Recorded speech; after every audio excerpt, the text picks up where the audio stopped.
रख दिया है। हे माता पिता, भोजन तैयार है, मैं आपके सामने लाके भोजन रख दी हूं, ग्रहण करें इसे।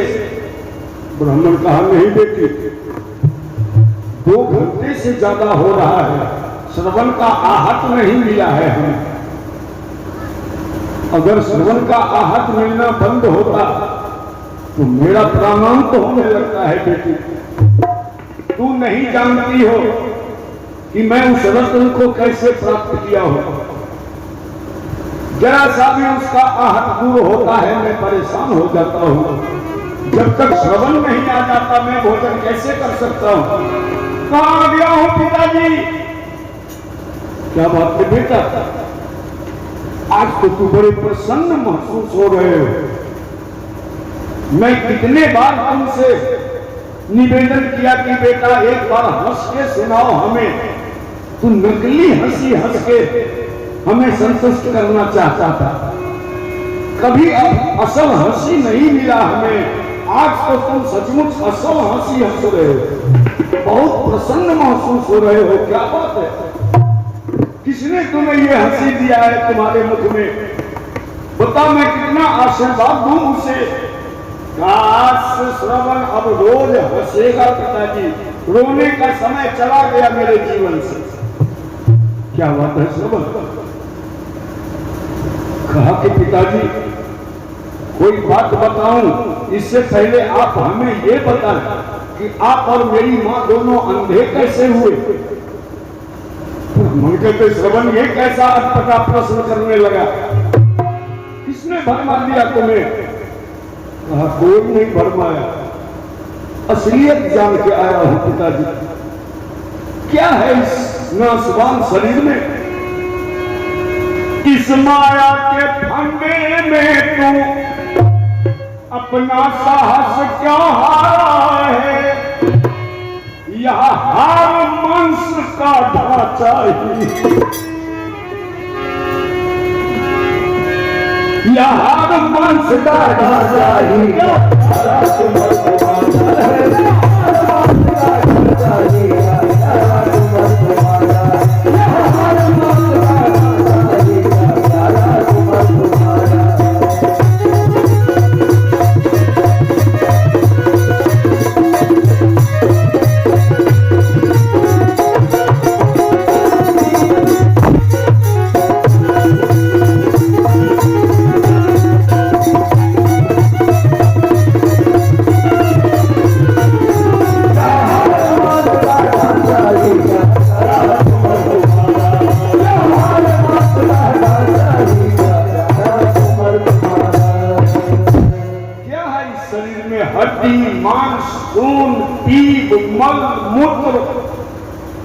इसी सारे अवगुण से ये शरीर भरा हुआ है। सिर्फ एक चमड़े से सारे अवगुण को ढक दिया है भगवान ने। तो आपको कितना मोह हो गया कि आप अमूल आंख की रोशनी गवा दी हमारे लिए। लेकिन कोई बात नहीं, मैं गवा भी जान के आया हूं पिताजी। एक महर्षि से आशीर्वाद प्राप्त करके आ रहा हूं। मैं अपने माता पिता को तीर्थ भ्रमण कराने ले जाऊंगा। मैं कांवर बनाता हूं और उस कांवर पर मैं आप दोनों को उठा के तीर्थ भ्रमण कराऊंगा। हर जगह का जल आपके आंख में लगाना है। जब वापस आएंगे चारों धाम करके, सरजू नदी में आप स्नान करेंगे, गोता मार के बाहर निकलेंगे तो आंख में रोशनी होगी पिताजी। ये आशीर्वाद प्राप्त करके आया हूं मैं। ब्राह्मण का नहीं बेटे, लेकिन मैं तीर्थ भ्रमण जाने के लिए तैयार नहीं हूं। तू बच्चा है, श्रवण नहीं जानता है। तीर्थ भ्रमण करने में बड़े बड़े कष्टों का सामना करना होता है, बहुत कष्ट उठाना होता है। और तू इतना वजन हम दोनों का उठा के और ऐसे कष्ट क्यों करोगे? मैं यूं ही अत्यंत प्रसन्न हूं बेटा, मुझे तुम प्राप्त हो गए, इससे बड़ी खुशी और नहीं। नहीं पिताजी, चलने से इनकार कर देंगे तब तो मर जाएगा श्रवण। बड़ी उम्मीद से आशा जगा है। मरने का नाम लिया कि मुख पर हाथ रख दिए ब्रह्म। ऐसा शब्द मुख से कभी मत निकालना श्रवण। अरे बेटा तुम जो कहोगे मैं वो मानने को तैयार हूं, लेकिन ये मरना शब्द मुख में मत लाना। सुख कृपा के श्रवण ने एक कामर किया तैयार। 2 टोकरी लाके उसमें डोरी बांध के एक मजबूत बांस का कांवर माता पिता के लिए तैयार कर रहे हैं। उसी समय विद्या पहुंची। स्वामी ये सब क्या हो रहा है?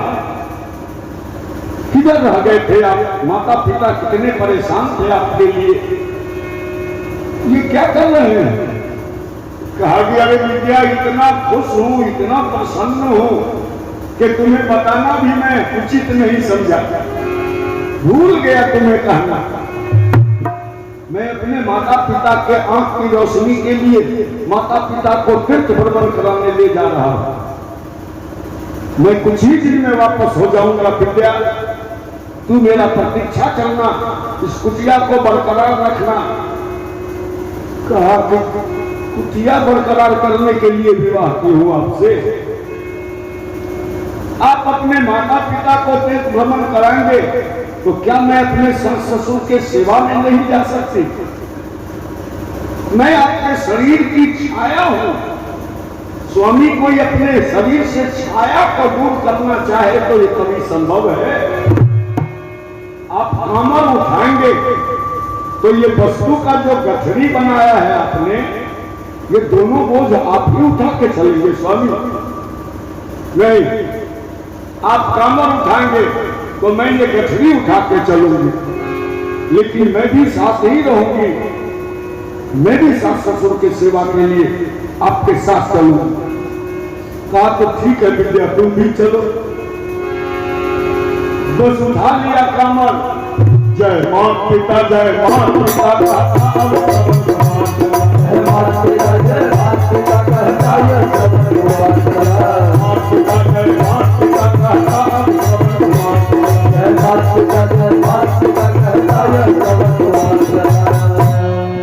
कांधे पर देवी देव लिए चलते हैं दोनों हर्षिए।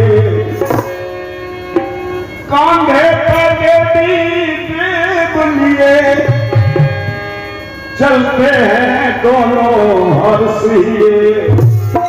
और दोनों से बाकी चाहती है वो बंदों का,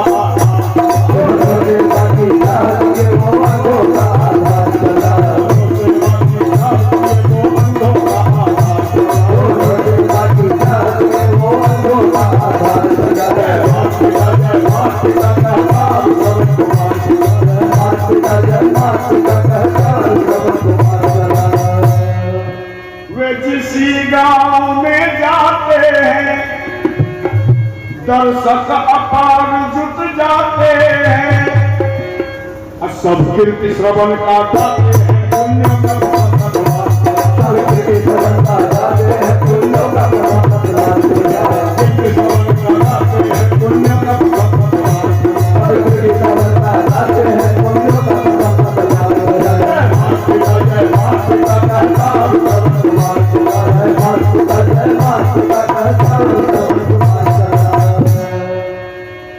पहुंचा प्रयाग काशी आया, फिर गया पुरी दक्षिण धाया। अयोध्या से कामर उठाए थे न श्रवण कुमार।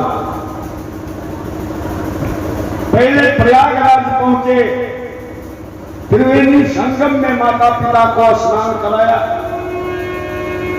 फिर वहां से काशी विश्वनाथ का दर्शन करने पहुंच गए। विश्वनाथ का दर्शन करके फिर जगन्नाथपुरी दक्षिण तीर्थ के तरफ बढ़ जाते हैं। जगन्नाथपुरी चले गए, फिर रामेश्वर दर्शन करके द्वारापति द्वार निहार चला। द्वारिकाधीश का भी दर्शन किया। रास्ते में जो भी मंदिर, जो ठाकुरबाड़ी, जो धर्मस्थल दिखाई दे वहां का जल लेके कभी श्रवण कभी विद्या जल लाके माता पिता के आंख में लगाते चलते। अब द्वारिकाधीश का दर्शन करने के बाद एक विकट अंतिम धाम बच गया है, बद्रीनाथ का। बद्रीनाथ का दर्शन करना है तो आज के युग में तो बड़ा साधन हो गया है वहां तक पहुंचने के लिए। लेकिन जिस समय त्रेता का कहानी सुना रहा हूं मैं, उस समय लोग पढ़ा करते थे कि जो जाए बद्री वो न आए ओद्री, क्योंकि बड़ा विकट रास्ता तय करना होता था लोगों को। कई हजार फीट नीचे झील बह रहा है और उस दूरी को तय करने, पार करने के लिए दो रस्से का सहारा होता था। एक रस्से पे पांव देना और एक रस्से को पकड़ के इस पार से उस पार जाना। बड़े परिश्रम से लोग पहुंच पाते थे। जिनका हाथ पांव धोखा दिया तब तो फिर क्या हाल होगा शरीर का। और जो पहुंच जाए बद्रीनाथ तक वापस होने का हिम्मत नहीं जीता पाते थे, वही जीवन व्यतीत कर लेते। इसीलिए कहा जाता था कि जो जाए बद्री वो ना आए ओद्री। और ऐसे विकट रास्ते को तय करके कांवर लिए हुए श्रवण कुमार पहुंच गए बद्रीनाथ का दर्शन से। केदारनाथ आके हर जगह का जल माता पिता के आंख में लगा के अब दोनों प्राणी दुखड़ा सुनाने लगे भोलेनाथ। शंकर मेरे कब होंगे दर्शन, कब होंगे दर्शन मेरे। शंकर मेरे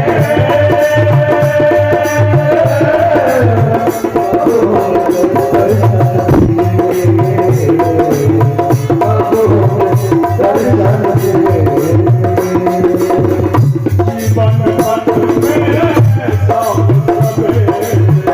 जीवन पथ में सब सवेरे,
का यात्रा संपन्न करके अब बद्रीनाथ से वापस चले हैं अयोध्या के लिए। लेकिन भगवान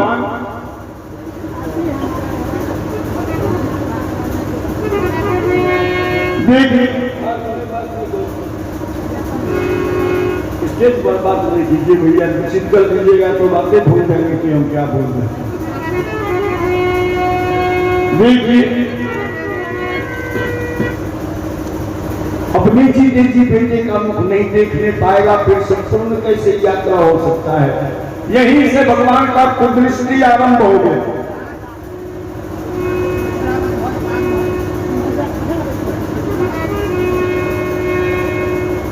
कुदृष्टि आरंभ हो गया भगवान का।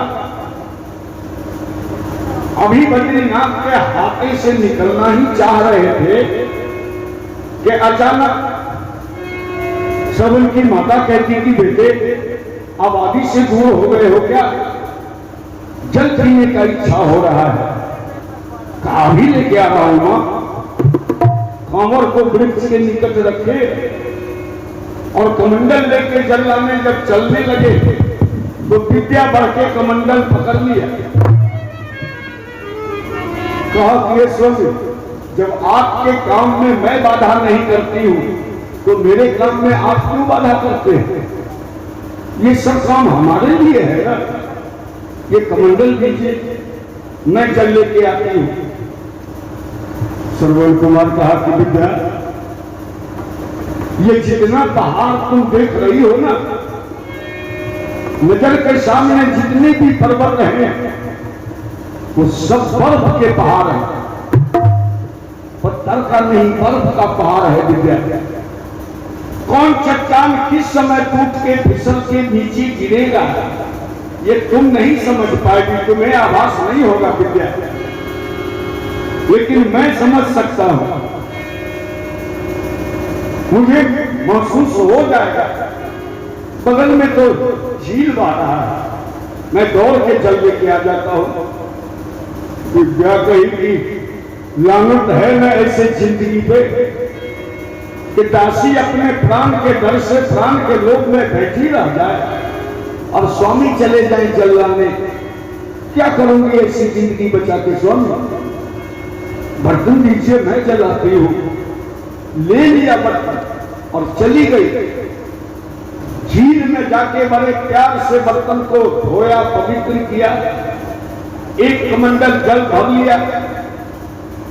अब जल भर के जैसे ही खड़ी हुई, प्रभु का संजोग, हजार हजार मन के दो बर्फ के चट्टान दोनों तरफ टूट के गिरे और फिसल के दोनों आपस में जुट गए। बीच में कमर तक दब जाती है विद्या।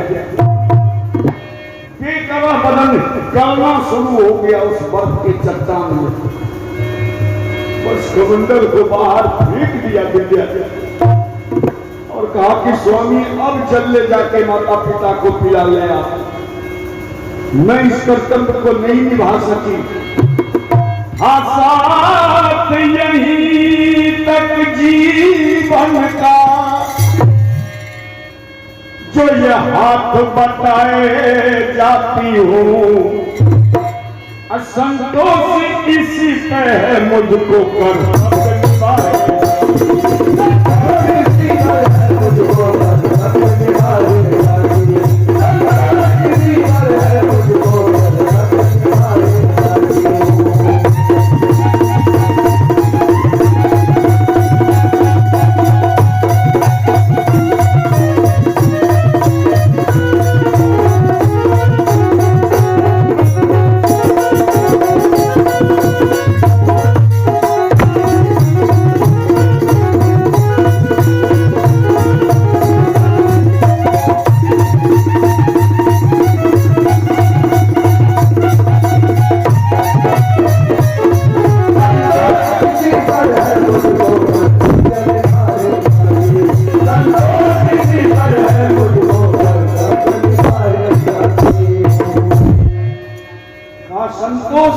है मुझको कर्तव्य निभाए जाती है।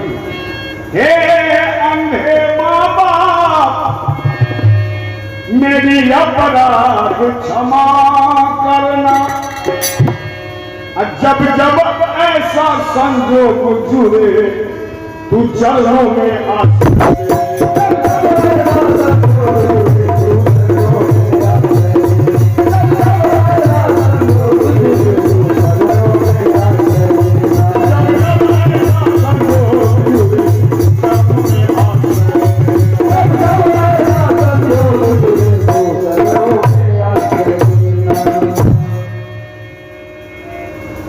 कहते कहते अब वहां विद्या हो गई शांत, सारा शरीर गल के विलीन हो गया उस बर्फ के चट्टान में।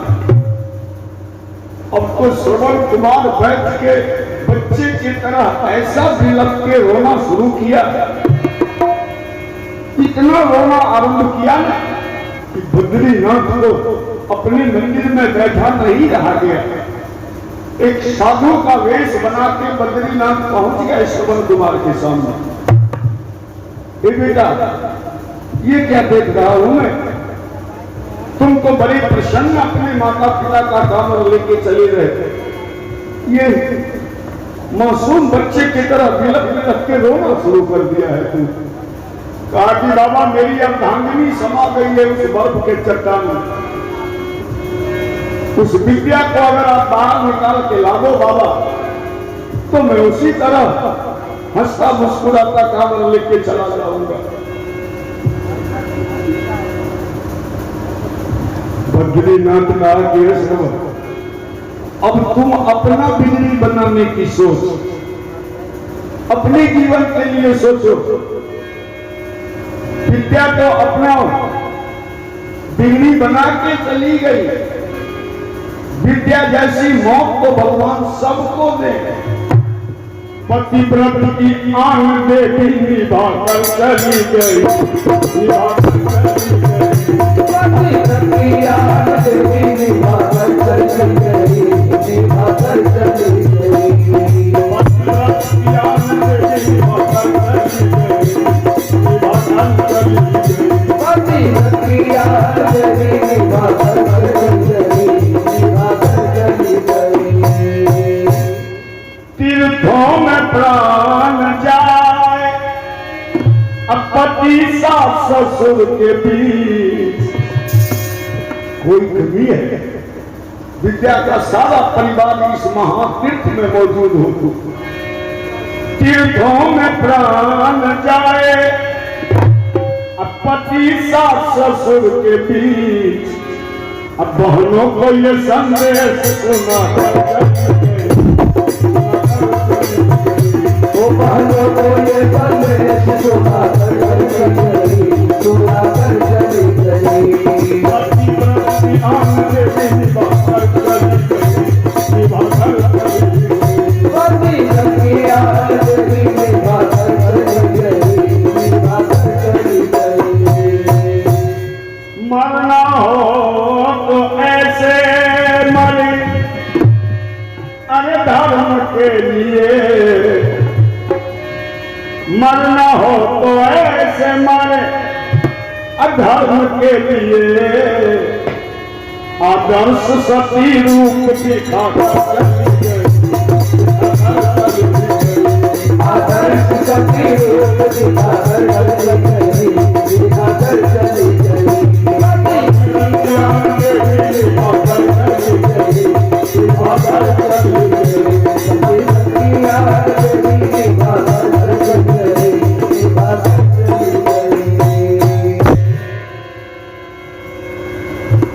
बद्रीनाथ के सांत्वना दिलाने पर कंधे पर कांवर लिया और माथे पर वो गठरी लेके श्रवण कुमार फिर यात्रा आरंभ किए। जय माता पिता कहता अब श्रवण कुमार चला। कभी कभी याद नहीं रहता तो आवाज लगा देते हैं विद्या, फिर याद होता कि विद्या तो बर्फ के चट्टान में ही रह गई है। दोनों कंधे का चमड़े और मांस घिस के अब हड्डी घिस रहा है, लेकिन एक बार आह नहीं करते, महसूस नहीं होने देते अपने माता पिता का। आज एक सज्जन से पूछ लिया कि बाबूजी अयोध्या यहाँ से कितनी दूर? कहा भी 50 कोस। 50 कोस कोई बात नहीं। ब्राह्मण ब्राह्मणी कहते बेटे धीरे धीरे चलो ना। अब तो हर जगह से वापस घर जा रहे हैं, इतना तेज गति से क्यों चलते हो? कष्ट होगा तुम्हें। नहीं पिताजी हमें कोई कष्ट नहीं है, मैं आपसे बातें करता चल रहा हूं। देखिए मैं कितना साहस बोल रहा हूं। और कई दिन चलने के बाद आज जब पूछा एक सज्जन से कि अयोध्या कितनी दूर, तो कहा कि यहां से 2.5-3 कोस। वापस 2.5-3 कोस। तब तो पिताजी आज ही मंजिल पर पहुंचा देना है आपको। बड़े तेज तेज कदमों से चलते रहे, लेकिन फिर दिन बीत गया, शाम हो गया, अंधेरा का आगमन होने लगा। श्रवण कुमार कहा कि पिताजी संध्या हो गया है, आज भी अयोध्या तक नहीं पहुंच सके हम सब। कहा बेटा रात्रि विश्राम कर लो ना, सुबह चलेंगे फिर। कांवर को जमीन में रख दिया और कहा जरा मैं जल का तलाश कर लेता हूं। सबसे पहले तो जल का ही आवश्यकता पड़ेगा। जल ढूंढने निकले, कुछ दूर बढ़े तो बालू का रेता दिखलाई दिया जमीन पर। समझ गए कि किसी नदी के किनारे आ गए हैं। कोई नदी है ये बालू का रेता। और कुछ बढ़े आगे तो देख लिया हम तो सरस्वती नदी के किनारे पहुंच गए।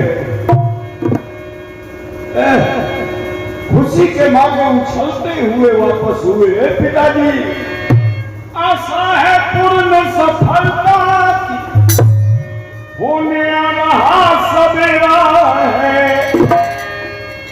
पहुंचे अपनी सीमा पर अब।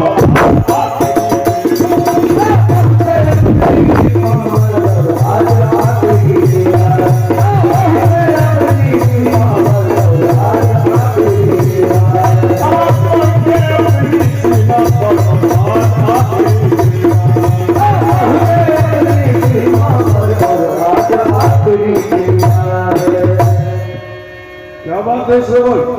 पिताजी ने सरजू के किनारे पहुंचा दिया हो आपको। बस उस पार अयोध्या और इस पार हम। सिर्फ पार उतर के आपको सरजू नदी में स्नान कराने की देरी है। श्रवण की माता जी कहती कि ला दिया सरजू नदी के किनारे बेटा, तो बहुत दिन दूर कर दिया सरजू नदी से। कुछ दूर सरजू नदी का जल प्राप्त करवा दोगे? अभी लेके आता हूं मैं। ले कमंडल चल दिया पानी लाने,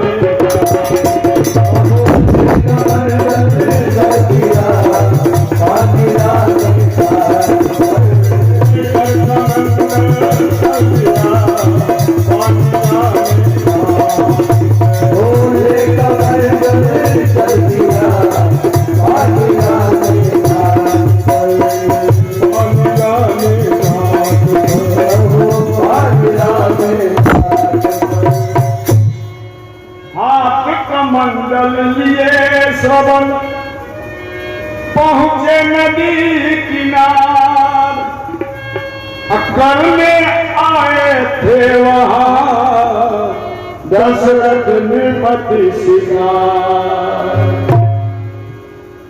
जब से श्रवण चले थे अपने कुटिया से, महल के अंदर बंद हो गए थे दशरथ राज।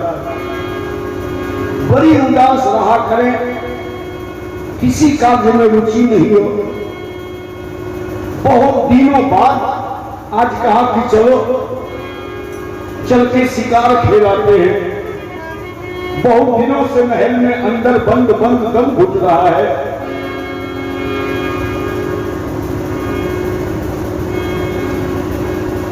दिन भर शिकार के फेरे में घोड़े को दौड़ाए, शिकार प्राप्त नहीं हुआ तो सोचा कि हम शब्द वेद चलाना जानते हैं। संध्या के समय कोई न कोई जीव जल पीने जरूर आएगा, मैं उसी समय शिकार करूंगा।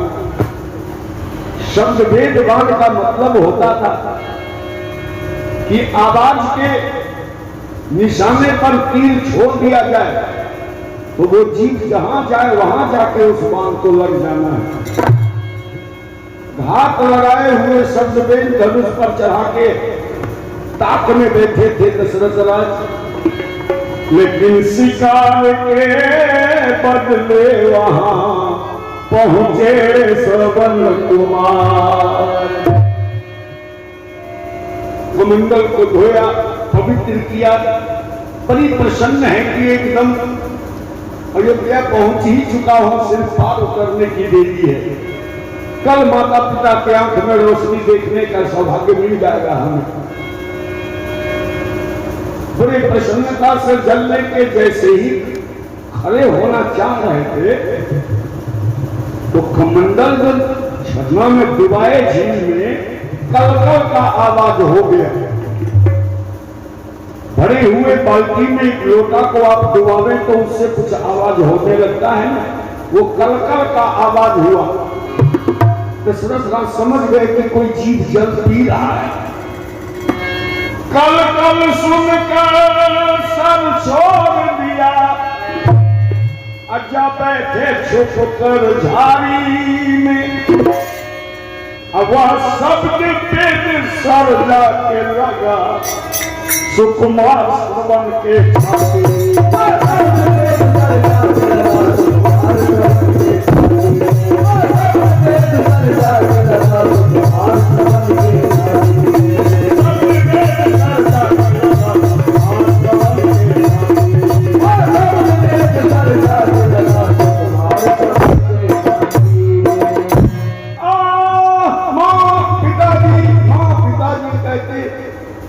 वृक्ष की तरह गिर गए श्रवण कुमार। छाती से हृदय से खून का धारा निकलने लगा, वो बाण लग के आधा कमंडल जल गिर गया। आधे को किसी तरह बचाए कि मरते मरते अंतिम अपने हाथ का भरा जल माता पिता को ग्रहण करवा दो। लेकिन लाख प्रयत्न करने से घसीटते से भी शरीर घसीटता नहीं जाता। अब माँ पिता जो कह रहे थे तो दशरथ राज सुना कि मैं किसी नौजवान का खून कर दिया। बड़ी तेजी से दौड़ के आए, देखा कहा कि जो नौजवान तुम कौन हो और यहां इस समय कहां से तू पहुंच गया? मैं तो शिकार समझ के बाण चलाया था, तुम हो कौन? श्रवण कुमार आवाज पहचान लिया, कहा कि राजन एक प्रतिज्ञा तो मेरा पूरा नहीं हुआ, लेकिन भगवान मेरा वचन पूरा अवश्य कर दिए। मैं चलने वक्त आपको कहा गया था कि मरते मरते भी मैं आपके चरणों में अवश्य पधारूंगा। ये वचन मेरा पूरा हो गया। तो सुरतराज कहा कि तेरा एक एक वाणी मेरे छाती को चीर रहा है, कौन है तू? निरुपमय श्रवण कुमार नहीं बेटे, श्रवण को दशरथ बाण मार दे ऐसा संभव नहीं है। श्रवण तो दशरथ का प्राण है, जीवन है, कैसे बाण चल गया तुम्हारे ऊपर? बाण अगर तुम में क्षमता हो तो मेरे बेटे को छोड़ के मेरे छाती में आके लग जा, मेरा प्राण ले ले। लेकिन गीता का सार 3 बातें सभी जानते हैं कि 3 बातें वापस नहीं हो। तीर कमान से, बात जवान से और आत्मा शरीर से। श्रवण कहा कि अब तो मेरा अंतिम सांस है, एक पल के लिए अपने गोद में सर रख लीजिए राजन, मैं शांति से विदा हो जाऊंगा संसार से। और ये मेरे हाथ का अंतिम भरा हुआ आधा कमंडल जल है, आधा तो गिर गया, आधा है। यहां से कुछ दूरी पर एक वृक्ष के निकट मेरे माता पिता मेरा प्रतीक्षा कर रहे होंगे। जल पीने का इच्छा हुआ था, उन्हीं का जल लेने आया था मैं। आप जाके ये मेरा अंतिम जल में ग्रहण करवा देंगे और कह देंगे कि श्रवण मरते मरते आप दोनों को अंतिम प्रणाम करके तब विदा हुआ है संसार से। इधर ब्राह्मण ब्राह्मणी दोनों बड़ी परेशान, क्या हुआ, कहां रह गया श्रवण, कहा बगल में सरजू नदी है और 2 घंटे से अब ज्यादा होना चाह रहा है। ब्राह्मण कहते कोई परिचित मिल गया होगा, कहीं बातों में लग गया होगा। तब तक दशरथ राज पहुंच के कहा कि जल पी लीजिए ना। आ गया बेटा, आ गया श्रवण, कहां रह गया था तू और इतना देर कैसे हो गया तुम्हें, बोलते क्यों नहीं? तुम एक बार बोला है तो तेरे आवाज में परिवर्तन महसूस हुआ है हमें। श्रवण का आवाज नहीं है, 2 घंटे में इतना भारीपन कैसे हो जाएगा? तुम कौन हो, पहले अपना परिचय दो, तभी जल ग्रहण कर सकता हूं। मेरा श्रवण कहां है? कहा ऋषिराज तुम्हारा श्रवण कुमार। क्या कहा तुम्हारा श्रवण कुमार? क्या हुआ श्रवण को? एकाएक स्वर्ग सिधारा है, धोखे में उसको बाण लगा, यह दशरथ नाम हमारा। नहीं बेटे, मुझे छोड़ के मत जाना श्रवण, मैं भी तेरे साथ चलता हूं बेटे। जरा इस पापी दशरथ को कुछ कह दो। हे दशरथ, जब एक छुछुंदर का श्राप मेरा पीछा नहीं छोड़ सकता है, नहीं देखने दिया बेटे का मुख हमें, और समय ही मृत्यु तक पहुंचा दिया तू मेरे बेटे को, तो मैं दुखियारा ब्राह्मण, दुखियारा बाप तुम्हें श्राप दे रहा हूं कि पुत्र विरह में जिस तरह छूट रहे मेरे प्राण, उसी तरह में हो तेरा पुत्र शोक अवसान। पुत्र के विरह में तरफ तरफ के जैसे मैं आत्मा छोड़ रहा हूं ना, तुम भी पुत्र के विरह में ही मरोगे दशरथ। ये एक दुखियारा पाप का श्राप है तुम्हारे लिए। ब्राह्मण भी शांत हो गए। ब्राह्मणी कही तो तीसरी हत्या भी लो अपने माथे पर। हे दशरथ, पुत्र के रहते मरते समय पुत्र के हाथ से जल नहीं ग्रहण करने दिया ना तूने। भगवान तुम्हें भी पुत्र देंगे जरूर, लेकिन ऐसा समय होगा कि तुम तरफ तरफ के मर जाओगे, लेकिन पुत्र के हाथ से जल नहीं प्राप्त होगा अंतिम समय में तुम्हें। कह के ब्राह्मणी भी शांत हो गई। श्रवण कुमार विमान होके खड़े थे, माता पिता के आत्मा को भी सांस दिया। जब स्वर्ग वैकुंठ पहुंचे तो विद्या पहले से झाड़ू बहारू देके अपना घर द्वार बसा रखी थी ना। भगवान अपने सिंहासन पर बैठे सब झुकाए हुए हैं। कहा बेटा श्रवण, मेरे पास कोई रास्ता नहीं था, अगर तुम उस पार हो जाते तो तेरे माता पिता के आंख में रोशनी होता, क्योंकि एक बहुत बड़े तपस्वी का आशीर्वाद था तुम्हारे साथ। फिर उस मरे हुए आत्मा का क्या होता जिसने कहा के मारा कि अपने जीते जी बेटे का मुख नहीं देखने पाएगा। मैं उसके मर्यादा बचाने के लिए तुम्हें अपने घर बुला लिया हूं बेटा। आज से हम दोनों आमने सामने रहेंगे, तू मुझे देखते रहोगे और मैं तुम्हें देखता रहूंगा।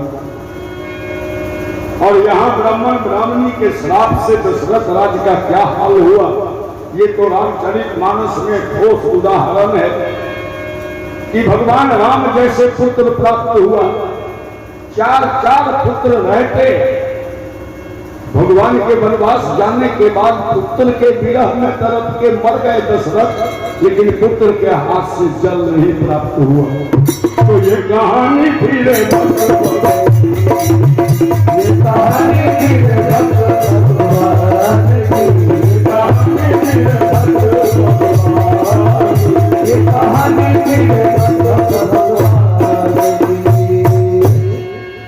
ऐसे भक्तवत्सल भगवान है, एक ककटनीय कहानी है। अब अंत में एक दो लाइन भोलेनाथ का भजन वीरेंद्र जी सुना के समापन करें, और फिर दिन में हमारी सेवा है, फिर समय से आपके सेवा में